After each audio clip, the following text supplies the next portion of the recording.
Hello అందరికీ, welcome to Indian farm and food. ఈరోజు అయితే డే 2 ఆఫ్ బ్రూడింగ్ ప్రాసెస్.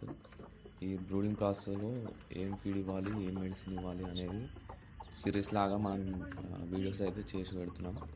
ఇవాళ అయితే డే 2. నిన్న ఒక 4 చిక్స్ అయితే హ్యాచ్ అయినాయి. ఇవాళ వచ్చేసి ఇంకా 3 చిక్స్ అయితే హ్యాచ్ అయినాయి. మొత్తం 7 చిక్స్ అయితే ఉన్నాయి. అయితే నిన్న ఒకటి చెప్పడం అయితే మర్చిపోయినా. కొందరు ఇంక్యుబేటర్ తయారు చేసి అందులో ఎగ్స్ని ఇంక్యుబేట్ చేశారు కదా. సో వాళ్ళు ఎలా చేసుకోవాలంటే సేమ్ అప్పుడు 37 degrees టెంపరేచర్ యూజ్ చేసేది కదా ఎగ్స్ హ్యాచ్ అవ్వడానికి. ఇప్పుడు 1 ఎగ్స్ హ్యాచ్ అయినాక ఆ టెంపరేచర్ అనేది 36 పెట్టుకోవాలి. 36 పెట్టుకొని ఫీడ్, మెడిసిన్ అంతా సేమ్ నేను వీడియోలో చూపెట్టినట్టే. ఓన్లీ ఆ టెంపరేచర్ మాత్రం 36 పెట్టుకోవాలి. అలా ఒక 1 వీక్ పెట్టుకోవాలి. నెక్స్ట్ 1 వీక్ తర్వాత ఆ 36 కాస్త ఒక 1% తగ్గించేసేయాలి, 35 పెట్టుకోవాలి. ఇట్లా ఒక 15 to 20 days బ్రూడింగ్ అనేది చేసుకోవాలి ఇంక్యుబేటర్లో. తర్వాత బయటికి షెడ్లోకి వదిలేసుకోవచ్చు. సో ఇప్పుడైతే ఫస్ట్ షెడ్ని అయితే నీట్గా క్లీన్ చేసుకొని వాటికి ఫ్రెష్గా వాటర్ అయితే ఇచ్చిన స్టార్టింగ్. ఈ డే 2లో కూడా వాటర్లో అయితే బెల్లం మిక్స్ చేసిన, ఎందుకంటే నిన్న కొన్ని చిక్స్ హ్యాచ్ అవ్వలే కదా. ఇవాళ 3 చిక్స్ అయితే హ్యాచ్ అయినాయి కొత్తగా. సో వాటికి కూడా కొంచెం ఎనర్జీ రావాలని చెప్పి బెల్లంని అయితే యాడ్ చేసిన ఇవాళ కూడా. డే 1 అండ్ డే 2 ఈ 2 రోజులే బెల్లం వాటర్ అనేది యాడ్ చేయాలి. మళ్ళీ తర్వాత రెగ్యులర్గా అయితే యాడ్ చేయొద్దు.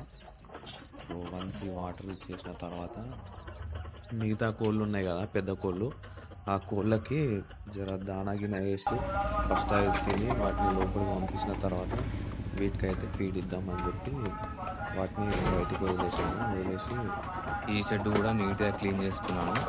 నెక్స్ట్ వచ్చేసి మనం డే 2 రోజు వీటికి ఏం ఫీడ్ ఇవ్వాలి, ఎలా ఇవ్వాలి అనేది తెలుసుకుందాం. దానికంటే ముందు మనం నిన్న హౌస్ ఫ్లై లార్వా కోసం ఈ సెటప్ని అయితే రెడీ చేసుకున్నాం కదా. దీని మీద వాటర్ అయితే చల్లుకోవాలి, ఎందుకంటే కొంచెం తడిగా ఉంటేనే అవి లార్వా అనేది వాటిని తిని పెద్దగా అనేది పెరుగుతాయి. దీంతోపాటు ఇంకో ట్రైన్ కూడా తయారు చేసుకున్నాము, ఎందుకంటే మనం రోజు ఒకటి తయారు చేసుకుంటూ ఉండాలి. అప్పుడే మనకి రెగ్యులర్గా లార్వా అనేది జనరేట్ అవుతూ ఉంటుంది.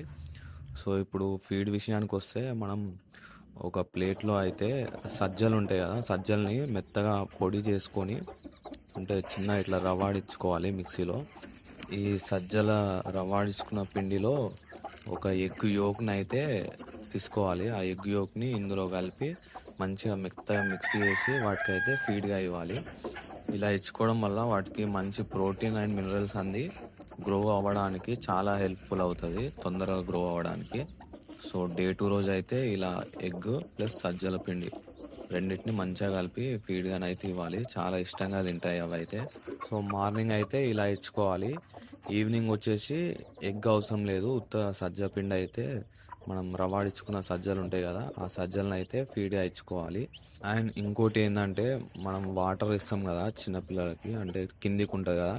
సో అటు ఇటు తిరిగి అందులోకి చెత్తనైతే పడేస్తూ ఉంటాయి.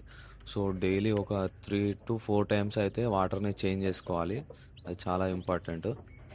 సో నెక్స్ట్ అయితే మనకి డే 3 వీడియో అయితే వస్తుంది. డే 3 నుంచి అయితే మనం లార్వాని అయితే ఇచ్చుకోవచ్చు.